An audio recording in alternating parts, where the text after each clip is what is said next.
Bonjour, bonsoir et bienvenue en direct sur France Cyr TV. Oui, on vous l'avait promis, donc on vous le devait, donc on vous le montre. Ici, nous sommes au Salon Gallo Expo, la deuxième édition du Salon Gallo Expo. Il y a beaucoup d'exposants et ce soir, pourquoi il y a tant de monde encore ici, c'est que c'est une nocturne. Alors voilà de nombreux exposants, entre des gens évidemment, Nicolas Simon du Haras de Marais qui est en train de boire un coup. Il a bien raison au stand du Haras de Colville. Il y a de nombreux stands bien sûr de Haras. Ici, les Aga Kunstod, célébrissime, avec la petite coupe de blanc. Et puis le Haras de Malray qui est ici, effectivement.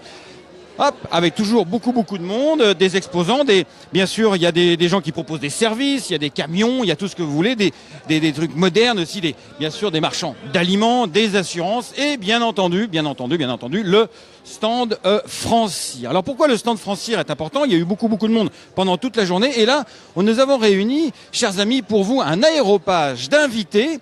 Alors, ce n'est pas un aéropage d'invités institutionnels, ce sont des gens qui viennent un peu de partout en France et qui sont en train de faire tomber le fauteuil. C'est Nicolas Collery qui se distingue toujours. Bien sûr, c'est un chanteur et c'est un excellent entraîneur. Oui, il est ici, Nicolas Collery. À côté d'un jockey, Jérôme Cabre, à côté de Marine Henry, Madame Collery, qu'on connaît tous bien sûr, un entraîneur, ancien top jockey. Il s'agit du Marseillais Christophe Escuder et puis un jeune propriétaire investisseur. Il s'agit donc de Cyr Biographe. Et tous ces gens ont des choses à nous dire et bien entendu, on va discuter 2 minutes quand même, enfin pas que 2 minutes, de ce qui se passe en ce moment au niveau de la crise, on va dire, de la situation particulière des courses. Alors, je vais passer le micro. Ah oui, on va faire un tout petit rebranchement, effectivement, parce que ce sont les joies du direct qui sont là. Et je me tais.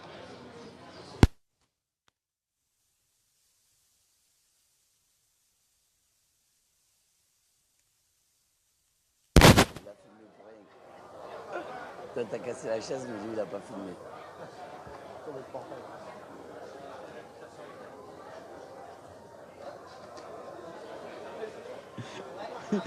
Et c'était donc le nom du meurtrier que je viens de vous dire, mais vous ne l'avez pas entendu, c'est bien dommage. Alors, donc, Nicolas, on va commencer avec toi, Nicolas.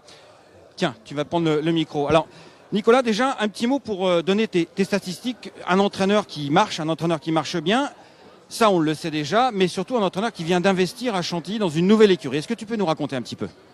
Oui, on a fait l'acquisition avec Marine d'un nouvel établissement, l'ancienne écurie de Monsieur Lelouch, qui a donc déménagé, qui est toujours entraîneur actuellement. Donc une belle écurie qui a fait ses preuves avec beaucoup de gagnants d'Arc, de Gian, des groupes 1 dans les box, donc c'est plutôt réjouissant. Tu as plus près du micro parce qu'il y a un chanteur devrait le savoir. Ouais, c'est sûr. Donc l'écurie, une belle écurie qui a fait ses preuves, pas une écurie poissarde comme on dit dans le jargon. On est plutôt bien installé, on est là-bas depuis le mois de mai. L'écurie est très bien, très opérationnelle pour les chevaux, pour les gars. Pour nous, on habite sur place, c'est ce qu'on voulait au départ. Alors peut-être que ça nous passera, mais pour l'instant, c'est ce qu'on voulait. Avec le petit Charles qui est parmi nous et qui gère un peu aussi ses temps libres avec nous. Donc voilà, un bel investissement et pourvu que ça dure. Alors on va continuer, c'est comme la question pour un champion, on va continuer les présentations. Tiens Jérôme. Alors Jérôme, on a pris un peu des gens en forme évidemment ici, parce que Jérôme, je vérifie mes notes, et oui, 47 victoires, dis donc Jérôme. Alors que ton record jusqu'ici, c'était Jérôme Cabre, qui est local de l'étape en fait, qui habite ici, c'était 45 jusqu'à présent. Jérôme, donc une très très bonne année, explique-nous un petit peu. Oui, tout à fait, ça fait 2 ans que je suis parti de Deauville et les années s'améliorent et c'est vrai que cette année on est arrivé à 47 victoires. Alors donc, pourquoi comment tu expliques donc cette montée en puissance de ta carrière Voilà, il y a des choses, la chance, il y a des choses comme ça, c'est la chance, oui, tout à fait. C'est le monde des courses. Suffit de déménager pour s'ouvrir à d'autres horizons. Et puis Thomas Fourcy, chez qui je travaille un petit peu actuellement, m'a ouvert d'autres portes avec les Pur Sang Arabes. De monter des bonnes courses et c'est vrai que j'ai continué à travailler aussi avec les gens de ville. Pour les gens que j'aime beaucoup en fait, et j'ai jamais arrêté de travailler avec ces gens-là, donc j'ai continué le Sud-Ouest et j'ai allié le Sud-Ouest et l'Ouest et du coup ça a payé parce que c'est vrai que j'ai beaucoup travaillé pour ça et tous les gens m'ont récompensé pour ça tous les gens du métier. Avec énormément de déplacements, avec le programme un petit peu délirant des courses actuellement, mais ça on va en reparler dans quelques instants tous ensemble d'ailleurs, parce que là on a vraiment tous les corps de métier marine. Alors Marine, on parlait justement de quelqu'un qui bougeait beaucoup en France, le sud-ouest, la Deauville, etc. Vous, avec Nicolas, vous avez choisi de vous installer à Chantilly, à Paris. Pourquoi ce choix de Paris, toi qui es originaire aussi un peu de la région? Chantilly, parce que je pense qu'on a fait nos armes à Chantilly, on est habitué à la piste, on est habitué à ce centre d'entraînement. Il y a pas mal d'entraîneurs qui sont plutôt vieillissants à Chantilly, il faut le savoir, donc il faut de la place aux jeunes et on essaye de prendre cette opportunité. De Chantilly à Marseille, Christophe Escuder.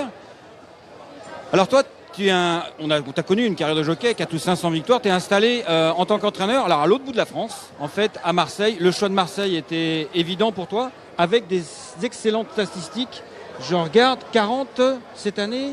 46. 46 victoires avec seulement 30 chevaux. 30 chevaux, mais il est meilleur que Nicolas Collery. Il est supporter du Paris Saint-Germain alors qu'il est à Marseille. D'accord. Ça, sûrement pas. Non, je taquine. Installé seulement depuis 4 ans, qu'est-ce qui explique cette année, peut-être encore plus particulièrement, cette réussite? Non, l'année dernière a été excellente parce qu'avec 30 ou 35 chevaux, j'ai approché les 50 victoires avec un peu plus d'1 million d'euros de chiffres. Donc, c'est la confiance des propriétaires, le renouvellement en permanence des chevaux qui sont beaucoup achetés à réclamer, quelques yearlings qui rentrent et voilà, ça se passe bien, du bon personnel et puis tout va bien. Alors il s'est installé entraîneur depuis 4 ans, mais il y a quelqu'un qui est arrivé dans les courses depuis encore moins que ça, c'est Steve Burgraff. On va passer le micro, Steve Burgraff. Alors, bonjour. Alors Steve Burgraff, bien sûr, c'est l'homme de Big Fernand, vous l'avez sans doute vu à certaines émissions de télé, le créateur et président de cette chaîne alimentaire, de restaurants, de burgers de qualité, Big Fernand, et un nouveau propriétaire investisseur depuis seulement 3 ans. Ça fait 3 ans que j'ai commencé. Avec une dizaine de chevaux, dont 6 à l'entraînement, des achats, tu as acheté encore aujourd'hui. Exact, j'ai commencé donc il y a 3 ans avec la même équipe. On a eu une année plutôt sympa puisque j'ai eu la chance de découvrir les courses de groupe cette année avec une placée de groupe 3 et une 3e poule d'essai des pouliches. Penny Lane heuristique, ouais. Penny Lane heuristique, donc c'est sympa. J'avais 3 chevaux à l'entraînement cette année, donc 2 sur 3 c'était plutôt sympa. Voilà, maintenant on sait que les courses c'est un travail de longue haleine, donc j'ai réinvesti un petit peu derrière et effectivement aujourd'hui c'était une occasion pour racheter quelques yearlings. Alors, c'est intéressant de voir donc un propriétaire extérieur avec un autre métier face à 4 personnes qui vivent de ce métier-là. J'aimerais avoir ton avis, et on va poser la question aussi à tous les autres intervenants. Cette situation des courses qui est difficile en ce moment, toi en plus tu connais un petit peu en marketing, on va en parler. Il y a 3 ans, tu la connais, cette situation des courses, ça ne t'a pas empêché d'y aller? Non, d'abord, on est quand même un beau pays de course, il faut pas l'oublier. Hein. D'abord, c'est quand même, on a quand même des très belles courses en France, on a quand même des très beaux champs de course et puis de très bons entraîneurs, donc reste quand même un beau pays de course, la France. Ensuite, moi, donc, je suis rentré il y a 3 ans. Je savais que la situation était déclinante, ce qui est toujours le cas aujourd'hui. Enfin, mais je pense que c'est pas perdu. Voilà, il faudra qu'on se concentre beaucoup sur nos manières de pouvoir augmenter les recettes et donc augmenter le nombre de propriétaires, de parieurs, de chevaux. Et je pense qu'il y a de quoi faire. Voilà, c'est vrai que le vrai sujet aujourd'hui, c'est la réduction drastique des dépenses. C'est super. Il faudra se consacrer aussi sur ces recettes. Et je fais partie des gens qui sont arrivés plein d'espoir, plein d'enthousiasme. Je suis un jeune propriétaire, même si j'ai 44 ans aujourd'hui, je suis tout jeune en tant que propriétaire. Et je fais partie aussi des gens qui veulent que d'autres personnes viennent rejoindre le monde des courses parce que c'est un monde qui est très prenant, palpitant et qui nous apporte beaucoup d'émotions et on cherche tous des émotions dans la vie. Alors qu'est-ce qui manque, toi qui as créé une entreprise aujourd'hui florissante en très peu de temps avec un excellent sens du marketing, une image jeune, qu'est-ce qui manque aux courses pour qu'on ait cette image, pour que les recettes augmentent, pas seulement le cash flow des enjeux, mais qu'on ramène des gens aux courses. Toi, à ton point de vue, on va demander après aux différents points de vue, mais le tien. Alors, c'est le point de vue d'un jeune propriétaire, donc mes propos n'engagent que moi. Oui, les propos du businessman aussi, j'aimerais bien les avoir. Ouais, alors c'est un business très complexe, les courses, parce qu'il y a beaucoup de tenants et aboutissants, et en plus, il n'y a pas qu'une seule instance qui gère les courses, il y en a plusieurs, donc ça, je pense que c'est déjà une première complication. Parce que d'abord il y a deux très grosses instances. Je pense au PMU, France Gallo qui coexistent l'un à côté de l'autre. Mais après aussi il y a des sous-branches derrière. C'est déjà une petite complication parce que dans une entreprise ce n'est pas évident. Maintenant au-delà de ça, je pense qu'effectivement donc tout passe par le renouvellement comme tout le monde l'a dit. Et les solutions commenceraient déjà par essayer de simplifier ce monde des courses. Parce qu'une des choses qui m'a le plus choqué quand je suis arrivé en tant que propriétaire dans les courses, c'est le côté très opaque. Quand on est néophyte et qu'on veut démarrer par parier sur un cheval, eh bien c'est pas si simple que ça. C'est déjà un monde qu'il faut comprendre et pour moi il est déjà un petit peu trop compliqué. Donc commençons par des choses simples et commençons par simplifier déjà le monde des courses. Ça sera déjà un bon début. Christophe Escudère, toi tu es né dans le monde des courses, c'est vraiment un peu un profil opposé à celui de Steve Burgraff. Est-ce que tu entends ce que vient de dire Steve? Qu'est-ce que tu en penses? Oui, on entend très bien. France Gallo essaye de trouver des solutions. Maintenant, c'est pour l'année prochaine, il nous demande de faire des économies de l'ordre de 25 millions d'euros. C'est ça. J'ai l'impression que c'est les petits qui vont trinquer pour les gros. C'est vrai? C'est pas un peu facile de dire ça, Christophe? Non, c'est pas facile, mais on demande de faire des économies dans les provinces, alors que déjà on a fermé énormément d'hippodromes. On a des prix assez, je vais pas dire misérables, mais presque. Et les propriétaires pensent aller sur Chantilly avec des chevaux qui sont à peine au-dessus d'une valeur 32, et parce que les remboursements vont être peut-être réduits ou anéantis dans pas longtemps, et on peut pas faire des allers-retours en permanence avec des chevaux Marseille-Paris malgré les camions qui marchent très bien à l'heure actuelle. Et je pense que les horaires de course sont très compliqués à l'heure actuelle, parce que faire venir des gens dans des hippodromes en nocturne au mois de novembre ou décembre, ça paraît très compliqué. Attirer la jeunesse qui préfère jouer sur les jeux par rapport au football, il y a très très peu de jeunes qui jouent aux courses, donc les parieurs sont vieillissants et les champs de course se vident. Donc je sais pas quelle solution on va essayer de trouver, mais ça paraît, je vais pas dire compromis parce que je suis jeune et ambitieux et on va essayer de relever la tête, mais si on arrive déjà à commencer à baisser la TVA comme on en avait parlé en début d'année avec le changement de gouvernement, pour l'instant c'est pas à l'ordre du jour et on essaye d'aller de l'avant, mais c'est vrai que pour les provinces ça se complique un peu. Alors c'est dur à dire qu'on est toujours les plus mal lotis, mais ça devient compliqué, on perd beaucoup de propriétaires et ça se renouvelle pas trop, on a du mal à attirer des jeunes parieurs, mais surtout des jeunes propriétaires qui sont plus intéressés par les courses, par rapport au prix de revient, à l'achat des yearlings, sur des réclamés, c'est peut-être plus intéressant pour eux, mais là, à l'heure actuelle, ça paraît compliqué quand même. Je vais revenir sur ce que tu viens de dire par rapport aux propriétaires et aux enjeux. On en reparlera un petit peu plus tard, mais je vais demander justement à Nicolas Collery qui a des idées sur la façon dont on peut essayer, tiens bien, un chanteur devrait savoir qu'on ne tient pas le micro près de l'antenne, mais beaucoup plus près de la bonnette. Voilà. Je le taquine parce qu'il chante très bien en plus. Tu as des idées, on en parlait tout à l'heure avec Marine justement, cette fameuse ambiance qu'il nous manque sur les hippodromes, que faire? Il y a beaucoup de choses, c'est le sujet est assez complexe, il faut que les courses redeviennent populaires. Pourquoi ça marche en Angleterre et pourquoi ça marche pas chez nous? Pourquoi Cheltenham réunit entre 60 000 et 75 000 personnes lors du festival, Ascot, Newmarket, on peut Alors voir. Pourquoi? Les courses sont populaires, les jeunes là-bas connaissent les chevaux de course. Vous pouvez demander à n'importe qui est des tauris dans la course, dans la rue. Dans le monde des courses, il est connu, mais il est aussi connu dans la rue par les personnes lambda. Il faut que ça redevienne populaire. Enfin, je pense. Après, nous on peut voir. Populaire dans quel sens? Populaire, c'est-à-dire accessible à tous et la bonne franquette c'est la fête, ou populaire dans le sens voilà, c'est chic, c'est chouette, ça fait rêver? Il faut que ça soit un peu des deux. C'est sûr, c'est chic, c'est chouette, ça fait rêver. Parce que les courses, c'est ça fait rêver, c'est du rêve. C'est des yearlings, c'est du rêve vendu à. Enfin voilà, c'est beaucoup de rêves. Mais il faut que ça redevienne, il faut que ça soit accessible en fait à tout le monde. On peut entendre dans les sketchs de Coluche, il parle du tiercé. Enfin, c'était populaire. Moi, je me rappelle des gens autour de moi il y a 20 ans quand j'étais très jeune.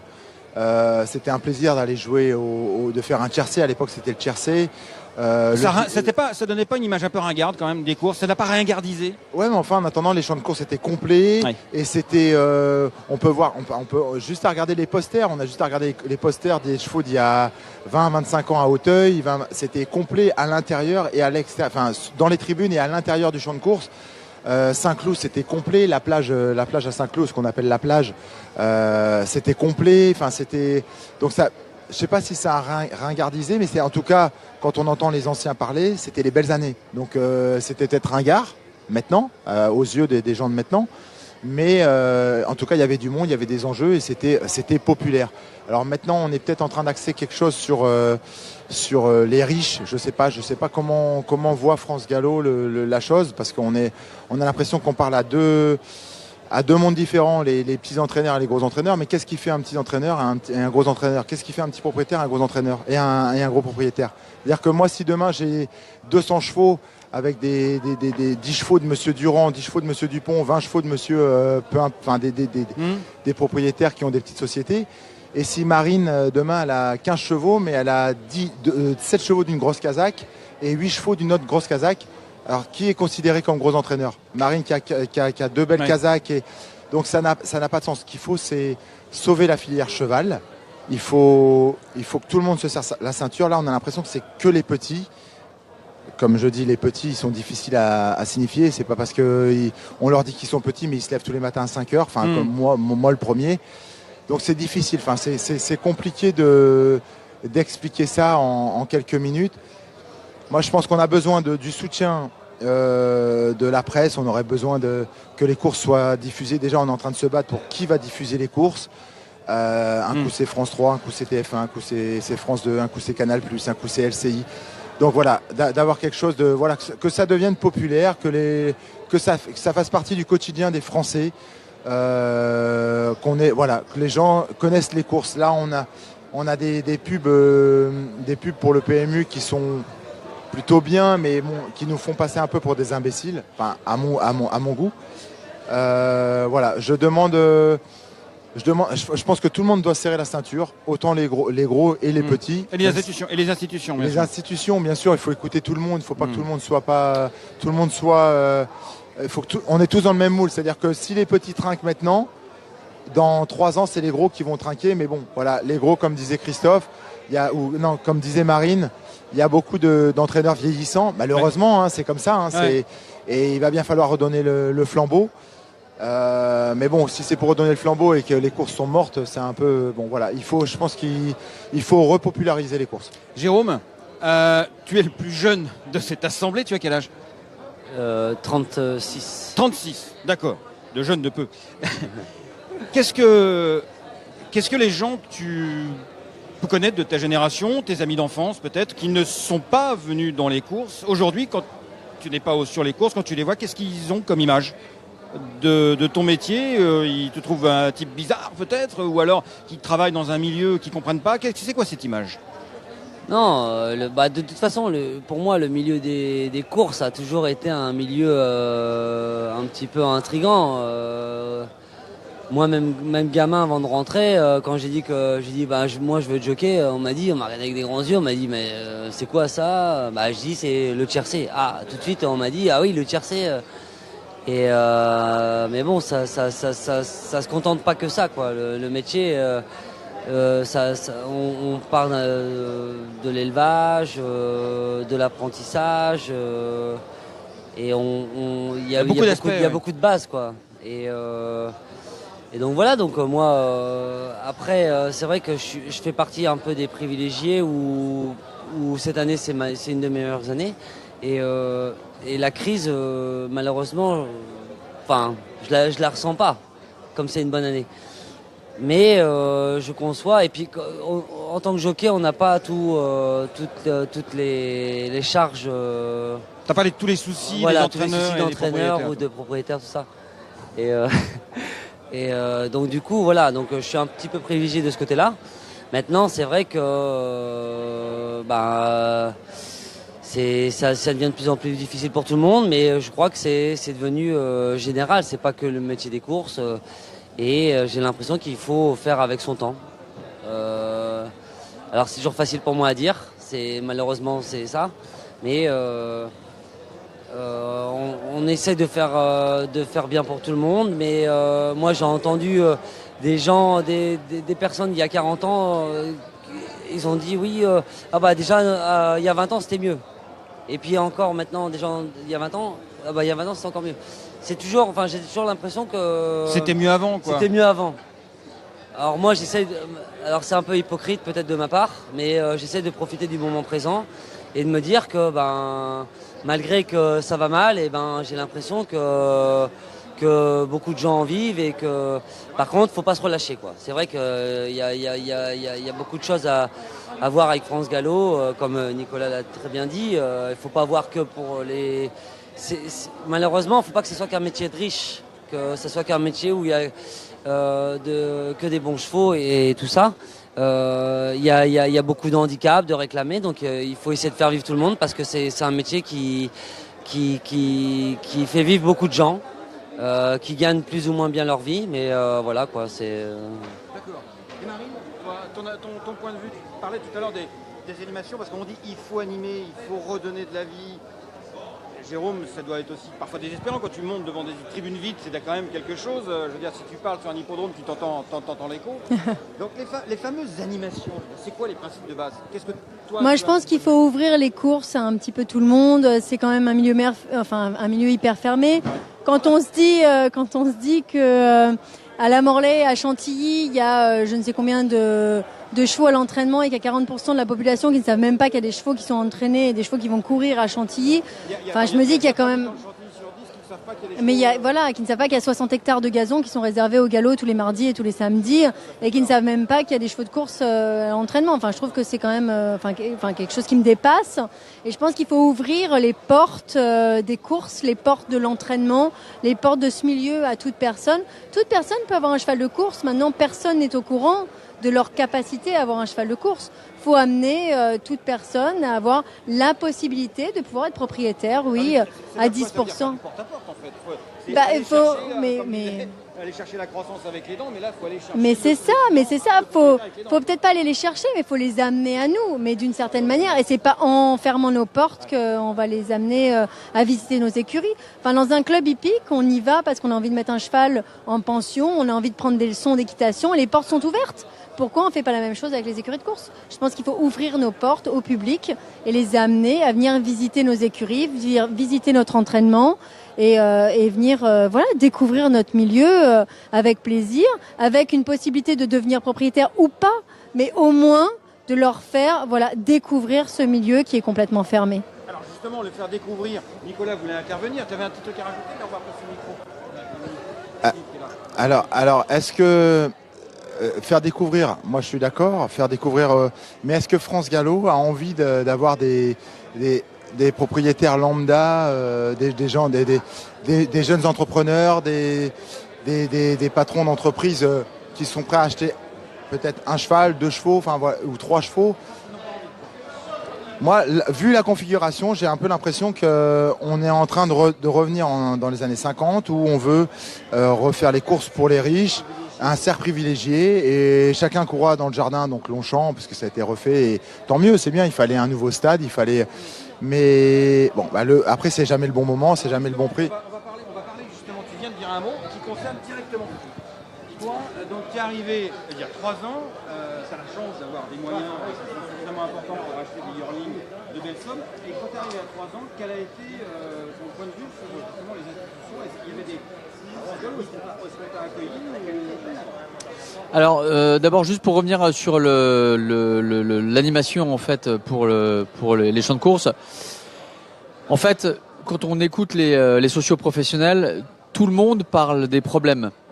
Et en fait, les problèmes ils sont connus maintenant depuis longtemps. C'est le diagnostic est fait. Maintenant, il faut passer à autre chose. Il faut passer en fait aux solutions concrètes à mettre en place. Dire qu'on veut ramener des gens, des nouveaux parieurs, des nouveaux propriétaires, ça aussi, tout le monde est d'accord sur le constat. Donc, qu'est-ce qu'il faudrait faire? Évidemment, j'ai pas de solution miracle, mais qu'est-ce que je propose de manière concrète? D'abord, effectivement, il faut essayer de voir ce qui fonctionne à l'étranger aujourd'hui. On parle d'hier, on parle de demain, mais parlons déjà de ce qui se fait aujourd'hui. Quand vous allez à Happy Valley à Hong Kong, le mercredi soir est devenu un lieu de rendez-vous pour la jeunesse. Et commençons par ça. Si les mecs ils boivent plus de coups que de paris faits sur les chevaux, eh bien, tant pis, tant mieux. Parce qu'au moins, on va les emmener dans cette enceinte et les faire découvrir. Donc, ils sont là. Donc ça, c'est très important que les hippodromes deviennent un lieu social. Donc, il y a des choses à faire autour des courses parce qu'on bénéficie d'un espace qui est quand même sympa et qui est atypique. On veut tous s'amuser dans la vie, on veut tous vivre des expériences différentes. Donc je pense qu'effectivement, il faut que ces hippodromes deviennent un lieu social et se pencher là-dessus. Donc sur les animations que tu as fait autour, sur la restauration.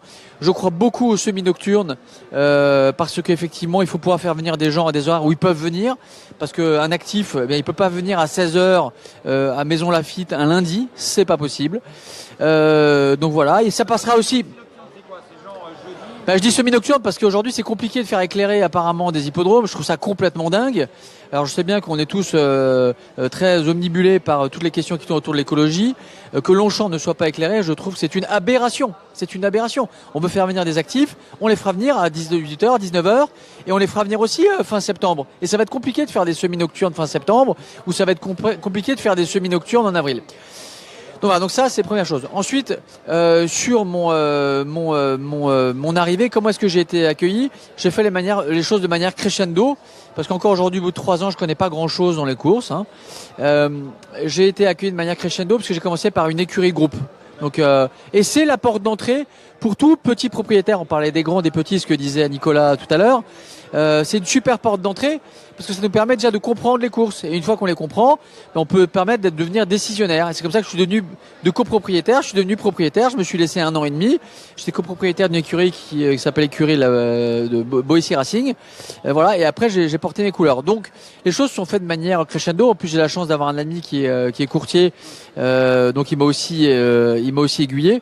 Donc, voilà. Le problème pour devenir propriétaire, je pense qu'on a le moyen de se faire accompagner, c'est pas un souci. Il faut d'abord pouvoir comprendre les courses. Un propriétaire, c'est d'abord un parieur à la base, ou quelqu'un au moins qui s'est intéressé aux courses en venant aux courses. Peut-être qu'il a commencé qu'une fois dans l'année en venant à l'Arc de Triomphe au Prix de Diane.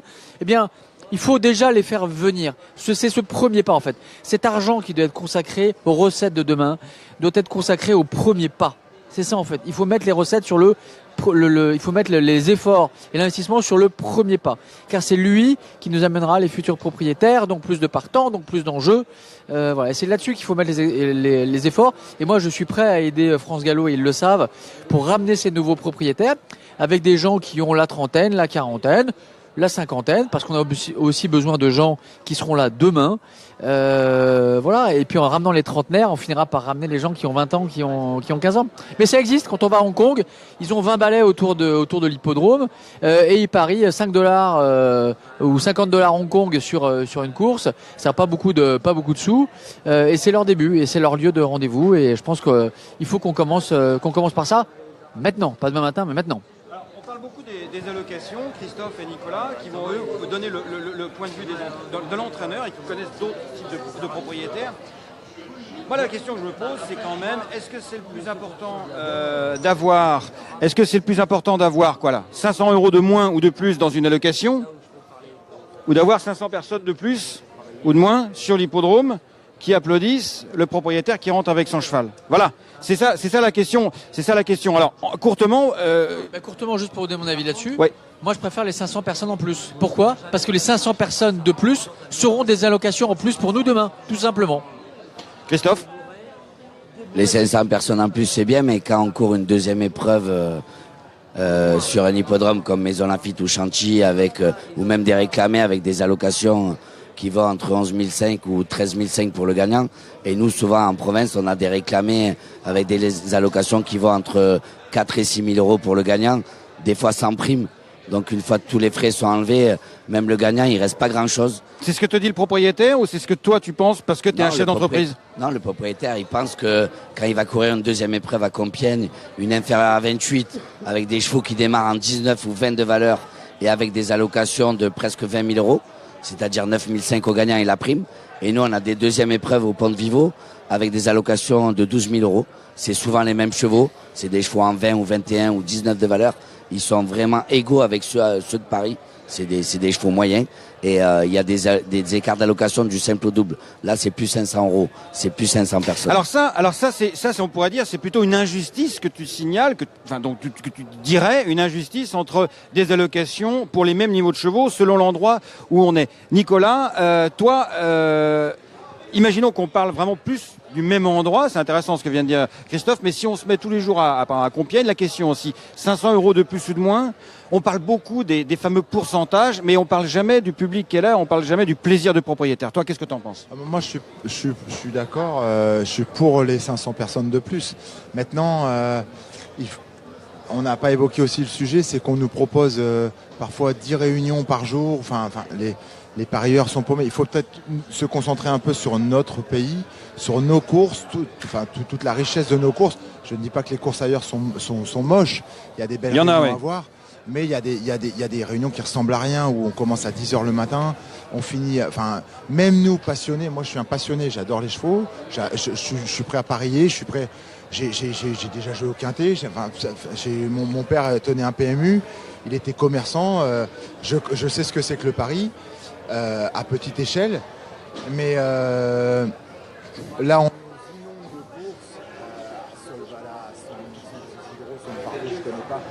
c'est des numéros quand même, c'est de la loterie, ça rime à rien. Alors maintenant, est-ce qu'on est dirigé par le PMU, est-ce qu'on est dirigé par France Gallo? Bon, je sais pas. Moi, je suis pour les 500 personnes de plus, mais est-ce qu'il faudrait on parlait d'Hong Kong. Hong Kong, combien ils ont de réunions? Est-ce qu'ils ont peut-être que si, voilà, ils ont 2 réunions par semaine. Il y a une concentration. Bon, nous maintenant, on a ouvert la province. Le sujet, il est complexe entre le problème du handicap, le problème des allocations. Enfin, c'est super complexe parce qu'on a ouvert nos portes à toute la France sur des réunions premium.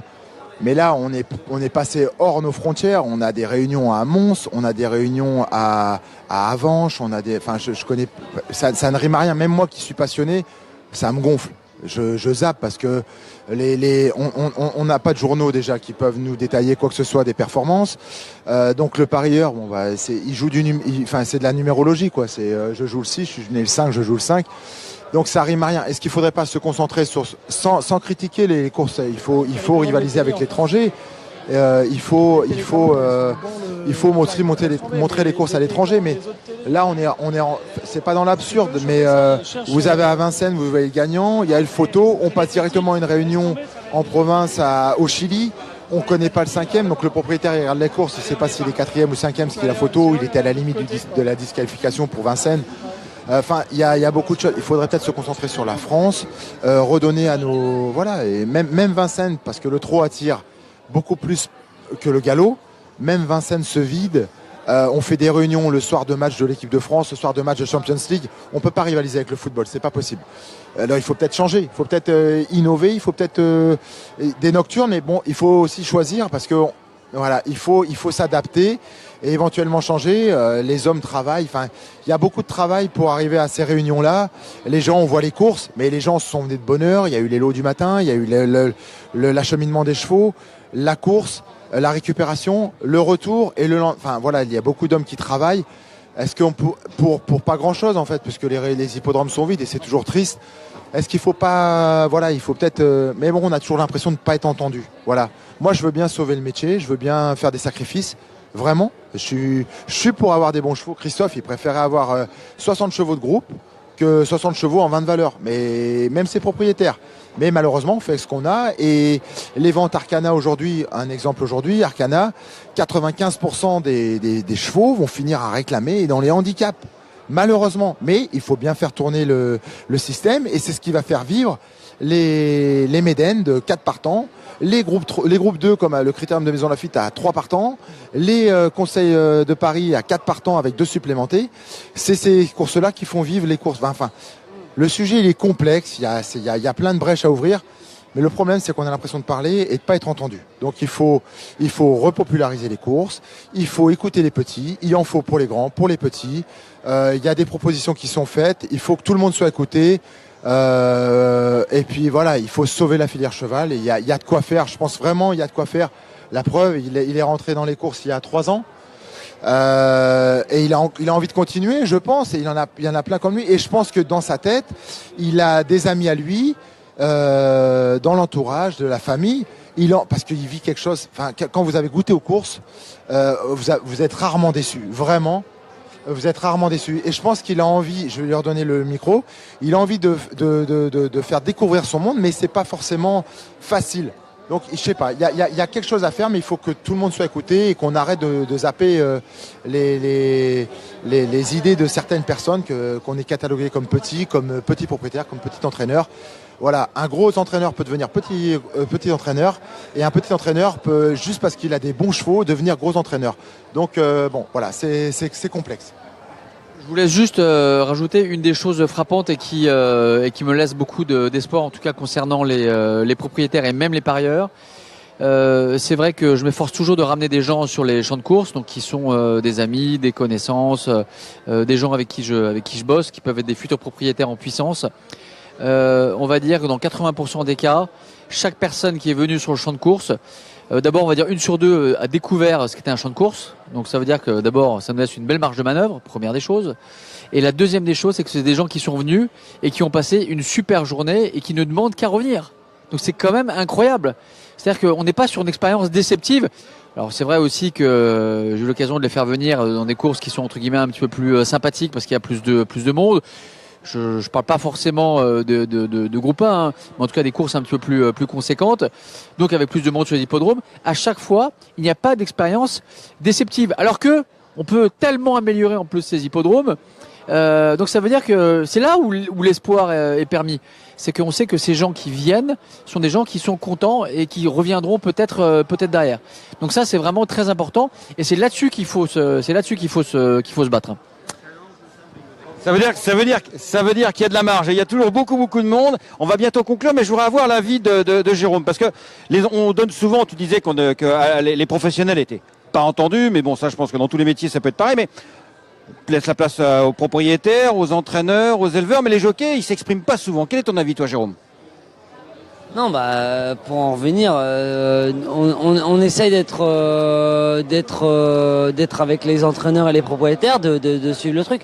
Après, on est de l'autre côté de la barrière. On n'a pas tous ces problèmes. Moi, je vois. Je prends un exemple comme ça. Pour des vieux chevaux, un jour on m'a dit oui, tu te rends compte, on va enlever les primes aux vieux chevaux de plus de 8 ans. Oui, alors c'est vrai que c'est dommage, mais en même temps, moi j'ai gagné une course avec un cheval qui a 7 ans. La location était nettement plus élevée que. Alors moi je suis pas du bon côté de la barrière pour parler de ce problème-là. Donc malheureusement, voilà, nous on vit de ce côté-là, mais par contre on essaie d'être solidaires quand même avec les entraîneurs, les propriétaires, c'est eux qui créent des emplois, c'est eux qui font vivre le monde du cheval, et nous on fait partie des acteurs, donc voilà, donc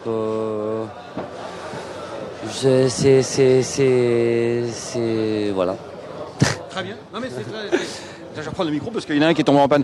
Alors, non, mais c'est très intéressant ce que tu viens de dire sur notamment les courses de 7 ans, 8 ans, parce qu'effectivement, je vais me permettre de donner mon avis, beaucoup ont crié au loup, il y a eu énormément d'éditos. Prime, c'est 6 ans. 6 ans, voilà, effectivement, et pour l'obstacle, c'est 10. Beaucoup d'éditos, etc. Je pense quand même, en ayant lu un peu le rapport, qu'il y avait c'est les primes. Alors, c'est tellement compliqué ces histoires de primes éleveurs que là, si on y va à minuit, non, mais c'est les primes pour les éleveurs, ouais. Si on commence à se battre sur les primes, je pense qu'à minuit, on est encore là et le frigo est plein, Marc. Il est plein de bière, mais moi, je pense que les batteries vont tomber avant. Et donc voilà, il y a quand même une espèce de, comment dire, une simplification et puis quelques avantages que les Anglais d'ailleurs adorent pour ce qui viennent courir nos courses. Quelques avantages qui sont devenus un peu énormes, les primes à l'étranger et tout ça, et qui sont réduits de façon un peu plus raisonnable. J'aimerais finir avec un happening avant Marine, puisque évidemment, Daniel Cherdeau, éleveur, et membre, tu es présidente de la société, tu es presque président de la société des courses de Saint-Brieuc. Il est président. Quel est ton point de vue sur la question, puisque tu as écouté le débat depuis le début? La question, je connais pas la question, mais je voudrais donner mon avis sur le monde des courses. Je pense que c'était quoi la question d'ailleurs de base? Moi, je pense que là, on a des propriétaires, des entraîneurs et des jockeys. Ce qu'il nous faudrait, c'est que ces gens, je vais pas les critiquer, mais s'impliquent plus. On a besoin de védétariat. Par les chevaux d'abord, et je crois que les chevaux de 6-7 ans, parce que nos grands chevaux, là, qui à 3 ans la carrière est finie, c'est très bien pour la sélection et tout ça, mais le joueur et le commun des parieurs aiment bien avoir un cheval qui dure, et c'est peut-être l'avantage des trotteurs d'ailleurs par rapport aux galopeurs, et je pense aussi qu'il faudrait que ces jockeys, là, ces vedettes, jouent le jeu, c'est-à-dire qu'après l'arrivée, ils aillent, comme on fait dans le foot, un interview, donner leur... Non, mais c'est pas assez. Ça devrait être obligatoire. Donc, entraîneur surtout. Non, mais même en province, Et les entraîneurs. Et il faut mettre absolument en avant les propriétaires. C'est ceux-là qui font bouillir la marmite. Et je crois, et bien sûr les joueurs, et même le commun des spectateurs. Et on a intérêt tous à faire du végétariat. Que Monsieur Escudère, quand il gagne une bonne course et qu'il s'exprime, mais les gens, ils attendent ça, les néophytes. Dis-moi, mais mon cheval, ben voilà comment je l'ai travaillé. Il a fait un parcours et aujourd'hui, il gagne. Et c'est vrai pour un jockey. Je travaille avec Monsieur Collery depuis, voilà. Et on arrive à ce cheval-là, je l'ai monté, et on arrive au bout de 3 courses à gagner parce que je le connais. Et c'est tout ça. Et dire, ben, la prochaine course, on le montrera comme ça. On a besoin de ça. La course, c'est pas une fin en soi. C'est que le spectateur et le parieur a besoin d'informations. Et on a besoin de vedettes, c'est-à-dire que moi je déplore qu'un Grand Prix de province comme le Grand Prix de Nantes, que je connais bien puisque c'est ma région, se court un mercredi à 11h, où les gens, les forces vives, c'est-à-dire les gens qui pourraient investir dans les chevaux, c'est-à-dire les jeunes entrepreneurs et tout ça, ils ont leur boulot, ils sont pas là. Donc il faut s'inspirer du foot, où faut s'adapter, ce qui a été dit d'ailleurs par un représentant des propriétaires, faut s'adapter aux clients. C'est pas les clients s'adaptent les cours. Ça c'est très important. Mais enfin, je pense, et M. Collery vous êtes d'accord avec moi, on a besoin, c'est de s'approcher de notre clientèle. Les gens vont plus venir. Les temps ont changé. Il faut que nous on s'adapte. Et moi, en tant que président de société, je ferai tout pour aller dans ce sens-là. Moi, je suis un peu d'accord avec vous, mais on peut pas. C'est pas. En fait, vous gagnez une course, le poteau passé, vous passez à l'autre réunion. Donc déjà, vous ne pouvez pas communiquer. En fait, c'est vraiment complexe parce que les impressions. Avant, il y avait un plateau à Vincennes le soir où c'était agréable d'accueillir les professionnels, immaculés de mâche fer. Il y avait l'arrivée, il y avait et chacun était présenté. Bon, bah les budgets sont resserrés de partout. Moi, je suis d'accord. C'est difficile pour toutes les entreprises. Il faut resserrer les budgets. Il n'y a pas que les courses qui vont mal, c'est la France, c'est le climat. Il est comme ça. Il y a des sacrifices à faire. Je suis d'accord avec vous. Mais voilà, alors Nantes, mettons le Grand Prix de Nantes, il est passé à 11h, mais parce que on distribue notre réunion à je ne sais où. Bon, moi je pense, voilà, comme disait le propriétaire tout à l'heure, Steve, il y a des choses à faire. Il y a vraiment de quoi faire. Le problème, il est beaucoup plus complexe que ce qu'on peut penser. Ça ne réunit pas que le sujet de la prime. Il faut, voilà, c'est repopulariser les courses, c'est la prime, c'est aider les éleveurs, aider les propriétaires, aider les jockeys. Il y a beaucoup de choses à faire, mais il faut que tout le monde marche dans le même sens. Il faut sauver la filière cheval. Il faut, il faut l'unité. Mais là, on marche pas dans le même sens. C'est-à-dire qu'on marche, il y a 2 divisions. Donc, Alors, ce que tu viens de dire et ce dont vous parlez, et ce que Christophe disait aussi, c'est intéressant, mais là, je pense qu'on est encore bloqué dans le système des diffusions de courses qui ne passe par qu'un seul canal. C'était le canal c'était le canal d'Equidia. Bon, aujourd'hui, Equidia a fait des erreurs considérables de la faute de son horrible patron Brion, qui a enfin été viré au bout de 13 ans. Il aurait dû l'être au bout de beaucoup plus tôt. Non, mais c'est n'importe quoi. N'importe quoi. Et mais je le sais, je l'ai assez connu, trop d'ailleurs. Et oui. Et fort heureusement, il a été viré. Maintenant, remettre un paquebot qui fonce, le Titanic qui fonce droit dans l'iceberg et le remettre à flot et le remettre dans la bonne direction, c'est quand même très compliqué, très très compliqué. Je souhaite bien du courage à ses successeurs. Mais aujourd'hui, il y a un monde complètement moderne qui aujourd'hui on peut regarder plusieurs courses en même temps, c'est l'internet, quoi. C'est quand même le web. Et ça, je pense, c'est une évidence que c'est vers ce mode de diffusion qu'aujourd'hui, finalement, tout le monde, tiens, vous avez tous un téléphone branché avec la machin, et on est en train de filmer avec un téléphone. Donc c'est là la vie des courses. À mon avis, c'est là l'avenir. Voilà. Je suis intervenu et je redonne la parole. Alors, je te coupe parce que justement, tu as fait un super reportage en Corée, où là, il n'y a pas des courses tous les jours, où je crois qu'il n'y a pas Internet, enfin, je veux dire, ils ne voient pas toutes les courses du monde, machin, où c'est quand même, il y a beaucoup de spectateurs, et ça commence à être, ça commence à être, voilà. Et puis, non, mais ce que je veux dire, c'est qu'ils commencent à avoir beaucoup d'argent, enfin, je veux dire, les gens de l'Europe ou d'Asie commencent à venir chez eux.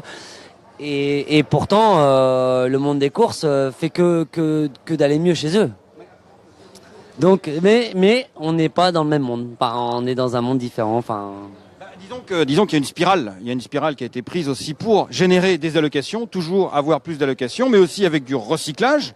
Là, on peut aussi souligner les faiblesses du PMU, qui sont laissés entraîner à tirer toujours la même ficelle, les faiblesses d'institutions qui les ont laissés faire. Le PMU aujourd'hui roule en roue libre. Là, son patron est parti aussi. Celui-là, c'est un bon, celui-là, Hurstel, là, qui est parti aussi en faisant un communiqué de presse pour dire que tout allait bien, Madame la Marquise, et qu'il avait fait des choses formidables. Enfin, un truc complètement affligeant.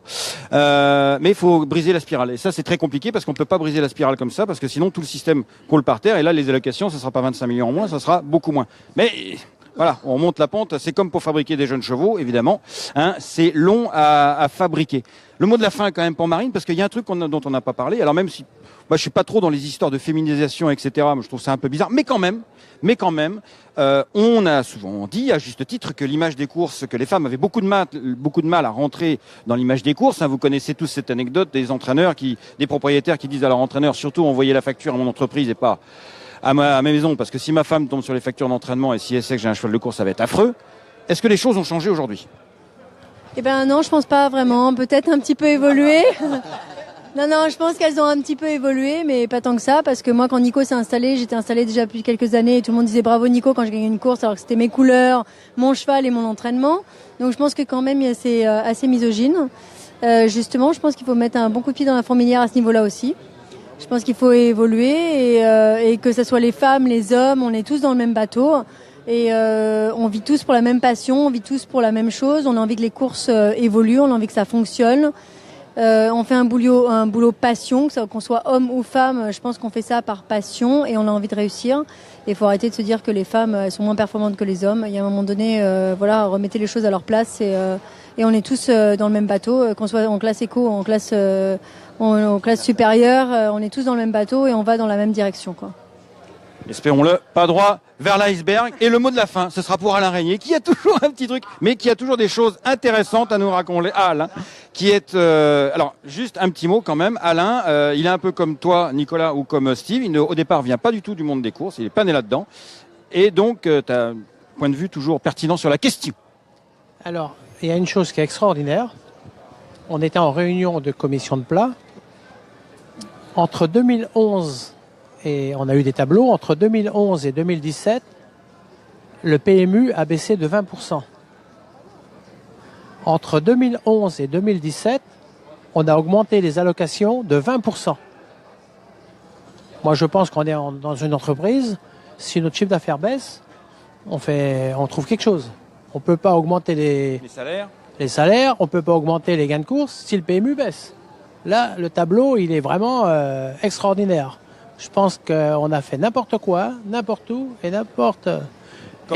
Comment ? Et la deuxième chose qu'on n'accepte pas, nous, étalonniers français, je ne suis pas le seul, on est toute une équipe, c'est de revenir les 10% et les 15%. Oula, alors explique-le, parce que là... mais alors, courtement, parce que sinon courtement. il y a des heures. Alors c'est très simple. Il y a les conçus et les non conçus. Si vous saillissez une jument à un étalon français, quand votre poulain naît, vous touchez 15% de prime à l'éleveur. Si vous saillissez votre jument à un étalon étranger, vous touchez 10% de prime à l'éleveur. On a fait ça pour que les étalons, on retrouve des étalons dans notre pays, et c'est ce qui s'est passé. Et aujourd'hui, certaines personnes sont contre, et ils veulent tout, et c'est dans ce qu'on va voter, parce que notre président, il est pour, et puis à 200%, de remettre tout à 15%. C'est-à-dire qu'on va recasser en fin de compte, l'argent de France Gallo va subventionner les étalons étrangers. Alors que les Anglais, ils font tout le contraire. Ils soutiennent leurs étalons. Bon, je crois qu'il y aura d'autres émissions, parce que il y a encore des choses à dire. Merci beaucoup Alain, merci beaucoup Marie, merci Daniel, merci Jérôme, merci Nicolas, Christophe et Steve Burgraff qui a dû partir un petit peu là. Je crois qu'on aura encore beaucoup de choses à dire. On va se retrouver très bientôt en direct sur France Cyr TV. Allez, merci à toute l'équipe qui est restée encore tardivement pour vous et qui vous étiez encore très très nombreux en direct ce soir de Deauville, du salon Gallo Expo 2017.